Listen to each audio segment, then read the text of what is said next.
Hi, I'm Heather O'Connor from O'Connor Family Law. Please remember to like and subscribe to our channel so you can get all our videos.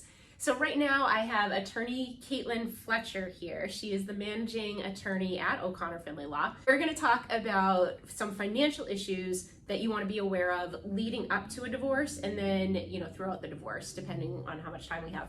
So why don't you start with what are some of the things somebody can do? So let's say, they're starting to think about divorce because the marriage is going downhill. Mm-hmm.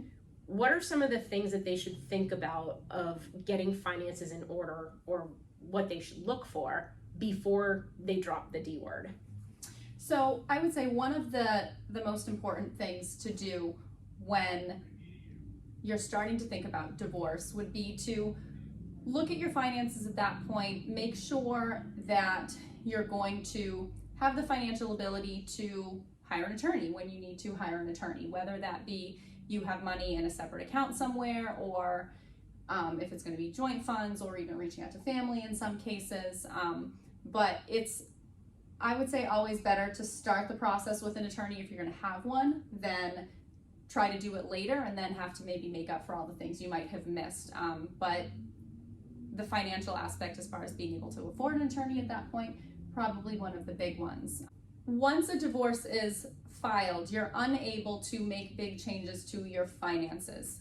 So one of those would be a 401k. So if you know you're going to need a little extra money to be able to pay for things throughout a divorce, a good place to get that from can often be sources like what you're putting into a 401k. So that would be one thing that you could do beforehand, is change the amounts that you're contributing at that point. 401ks, whether if it's in your own individual name, it's still up for division during a marriage. So that's something that some people aren't aware of in advance and that aren't really happy about after, but you could certainly start utilizing those funds prior to start saving up and preparing, and always continue that contribution after the fact. Many people don't start talking to like a financial planner or financial advisor prior to a divorce, but it would be a good idea to do so, because throughout the marriage, you're relying on a pool of income in many sources.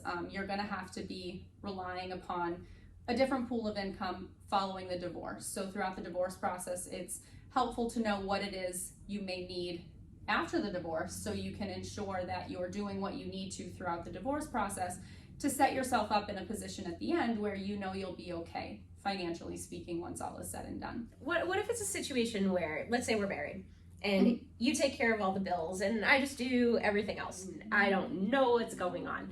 What should I do if I feel like we're leaning towards a divorce, where you've always done it, and if I start poking around and saying, hey, what's going on? Like, what do we owe? What are our bills?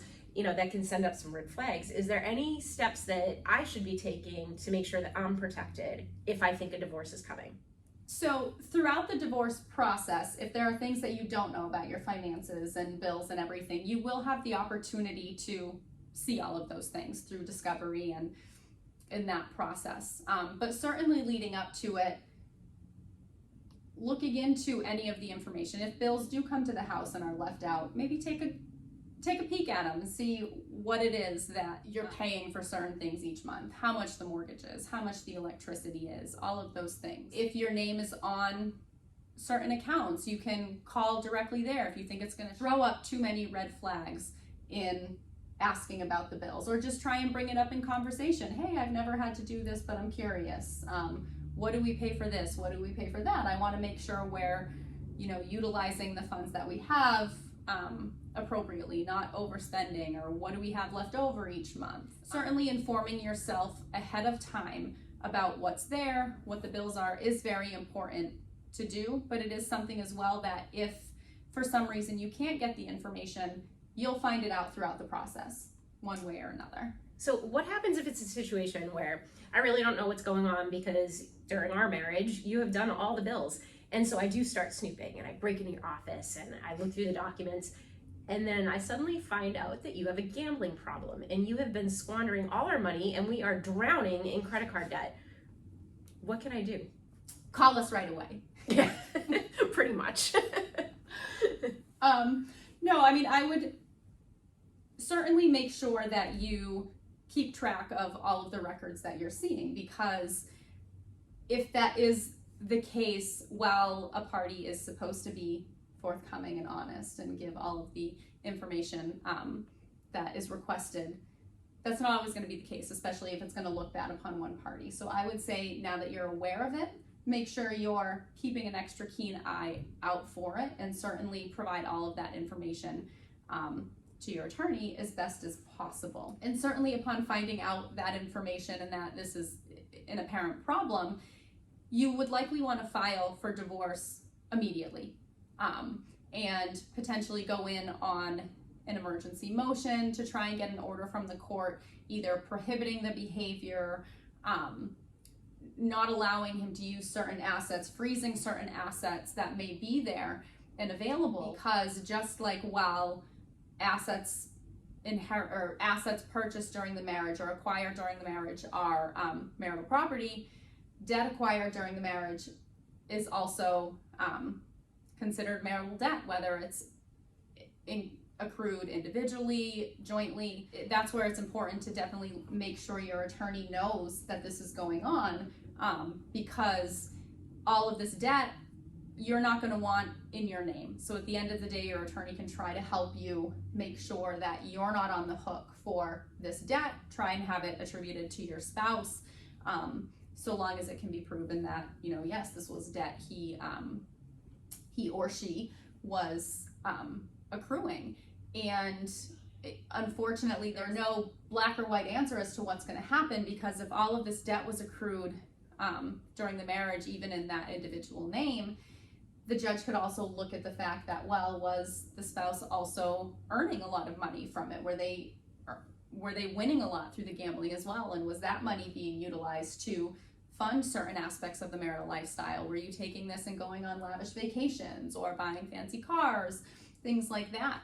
So those are all things that will be taken into consideration, but certainly making sure that this is brought to light and either stopped immediately. That way you're not continuing to possibly be on the hook for certain debts, but certainly that it's discussed throughout the case to try to limit your liability for these debts that may have been accrued. So let's say that we're still married and we haven't divorced quite yet. We're living a very lavish lifestyle. We're going on vacations, we have fancy cars, but you're pulling tons of equity out of the home in order to do that. You're pulling money out of the retirement account to fund that lifestyle. And then, can I, through the divorce process, say, hey, I still want that lifestyle. That was my marital lifestyle, so you need to provide that for me. Will a court make you continue to providing a lifestyle that maybe you couldn't afford during the marriage? So you can request that the court do anything you want, but whether or not they will do that is another question. So the court's going to look at what the lifestyle was, but also how you got there. So if the funds aren't there after the divorce, if the assets aren't there after the divorce to continue living that lifestyle, the court's not going to say, well, you're going to get to continue to go on 5 lavish vacations every year, even though you can't afford it. They're going to assume that you knew in some fashion that this is what was going on, and that's how you got there. So certainly the court can't continue to maintain a certain lifestyle for you if you weren't even able to really afford that in the beginning. And what if, going back to me snooping through your office to try to figure out what's going on financially, let's say I go through your desk and I find, 10 grand in cash in there that I didn't know you had. Can I take that? I mean, personally, I don't see why not. Technically, there's nothing stopping you from taking the money that you found. Some questions, to think about are, well, do you know what that money is for? Did you know that money was being kept for a rainy day fund? Did you know when you go out to dinner a lot, are things being paid for in cash? When you go on vacation, are you spending lots of money in cash to purchase anything, jewelry, tips, dinner? Once you go to file for divorce, if the spouse comes back and says, oh, well, I saw that there was $10,000 sitting in this desk drawer and it's not there anymore, it's kind of your word against their word as far as whether it was there or not. So if you're concerned about that money being there and you didn't know and you want a piece of it, putting it in a safe spot at that point to prove that it was there may not be a bad idea. But how cash plays into, you know, the final division of things is, I think, a different question, or maybe a story for another day. But I mean, certainly, can you take it? Yes, and I guess it goes both ways. Are they going to be able to prove that you took the money from there? Maybe, maybe not. Are you going to be able to prove it was there if you don't take it? Maybe, maybe not. Cash is a funny one like that. Let's say, we'll just stick again with us being married, and the house that we live in, because my credit is terrible, so you had to buy the house and put it in your name, but we did buy it while we were married. And can you, when everything's going bad, can you kick me out because the house is in your name? No, it doesn't matter. In Massachusetts, it doesn't matter whether your name is on the deed for the house, on the mortgage for the house or not. If it's purchased during the marriage, it's a marital asset. And certainly when going to court, outside of restraining orders and orders to vacate, just going to court on a normal everyday basis for temporary orders, a judge isn't typically going to say, yes, you have to get out of the house. You can't kick a party out of the house, regardless of whether their name is on the house or not. It's also seen as your residence at that place. And I think whether or not you can actually force them to leave outside of a court order from the family court. Does it change at all if you owned the house before we got married and then I moved in? As far as being able to kick the spouse out during the divorce process, it doesn't change that aspect of it just because you own the house. If it was your home that you're living in, that will not change until the divorce is over. It will change what your equitable interest may be in that property. And instead of looking at the entire value of the house and the equity in the house, the court at that point is likely to look at what the increase in equity is since the time you were there, if you were contributing to the house. And there's a lot more factors that go into it, but your interest would be different than if the house was purchased during the marriage. But it doesn't change your ability to continue to reside in the house, even with the other party saying, get out of the house, it's my house. If you're, you know, I wouldn't say physically abusive, but it's really not a healthy relationship, and you know, you're doing things, let's say you keep hiding all my clothes and you know, doing things that are borderline harassing, is there anything that I can do within the divorce process to get you out of the house? So if that sort of behavior is going on and you're running into that situation, if the behavior is not rising to the point to warrant filing for a restraining order or no harassment order, you can, through the probate and family court and your divorce process, file a motion to vacate, requesting that your spouse have to vacate the marital home because their behavior, you know, not appropriate, not in your best interest. If you have children and this behavior is going on in front of the children, that will certainly be taken into consideration. So that is one option you have if your spouse will not leave voluntarily. So what about, you know, if I file for, or let's say you file for a divorce and I get served, the summons says there's an automatic restraining order. What exactly does that mean?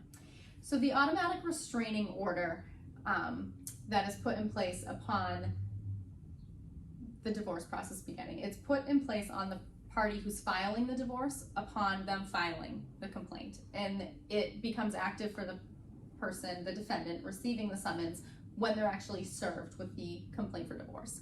That is an automatic financial restraining order. So at that point, it is restricting parties from going and spending all of their money because they don't want the other party to receive it. It's restricting you from being able to make changes to your financial accounts. For example, cashing out your 401ks, taking additional loans or mortgages out on the equity in your home, making big lavish purchases that weren't something that was normal course of living throughout the marriage. It's really just ensuring that you're not misusing marital funds throughout the divorce process. So does that mean that my banks get notifications that I can't withdraw any money? No. So your bank won't be notified, your financial accounts won't be notified. This is just essentially telling you, as a party in the action, you can't do these things. Now, does that mean everyone follows that? No.